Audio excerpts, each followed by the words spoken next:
Mga kapuso, nagbabalik po tayo dito sa PITX kung saan halos sa umaygit 40 mga kababayan natin ang nananatiling stranded dito dahil sa pagkakansela ng kanilang mga biyahe sa iba't ibang mga probinsya, partikular po sa Batangas at gayon din sa Bicol Region. Marami pa rin po mga kalsada hindi madaanan kaya hindi pa rin makabiyahe ang mga bus. Sa kabuuan, naabot po sa halos 100 biyahe ang nakansela at dahil pati nga po yung mga biyahe ng Roro ay kanselado rin, ay marami po mga naantalang mga biyahe patungo dyan sa, partikular dyan sa Matnog at gayon din sa Batangas Port.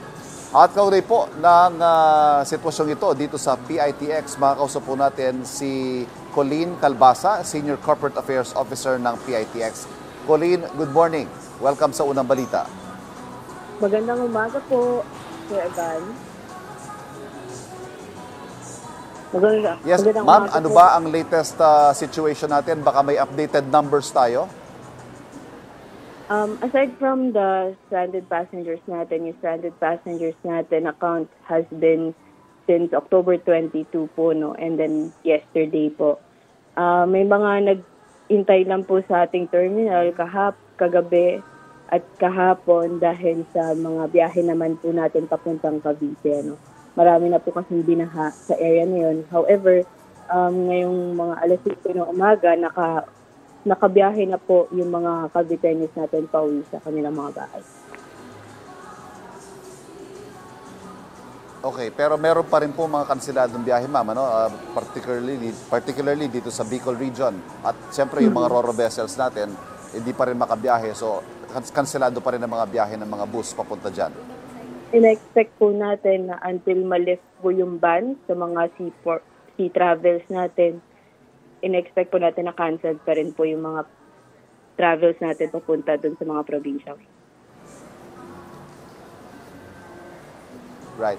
Ma'am, dito naman sa sitwasyon ng ating mga stranded passengers, ano-anong serbisyo po ang naibibigay ng PITX sa kanila? At may mga pasilidad po kaya tayo para kahit pa paano maibsan ang kanilang discomfort at inconvenience sa pagkakaantala ng kanilang mga biyahe? Ever since po na nag-stay sila sa ating terminal, nagpo-provide naman po tayo ng dinner sa kanila, no, para lang po maibsan yung paghihintay nila sa ating terminal. Aside from that, free Wi-Fi and then of course, a convenient place na lang po sa ating terminal mismo para lang po hindi na naging uncomfortable.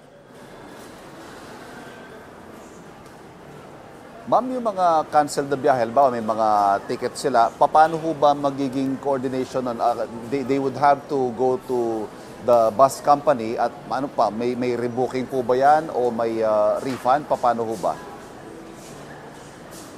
Kapag naghintay po sila dito sa terminal, syempre in-ensure po natin na makakasakay sila once mag-resume po yung kanilang mga biyahe.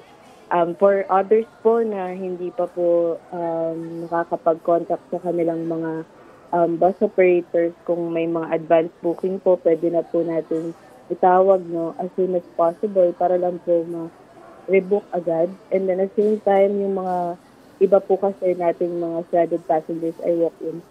So until po hindi pa po nag-resume, nandito po sila. And then, nakaantabay naman po tayo para makapag-book agad sila once mag-resume.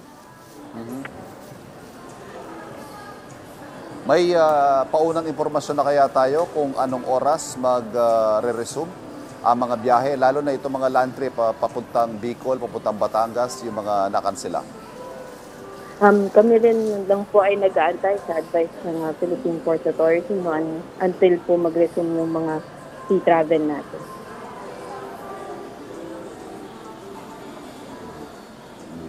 Okay.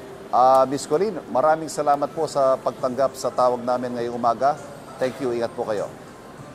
Maraming salamat po. Nakausap po natin si Ms. Colleen Calbasa ng Corporate Affairs ng PITX.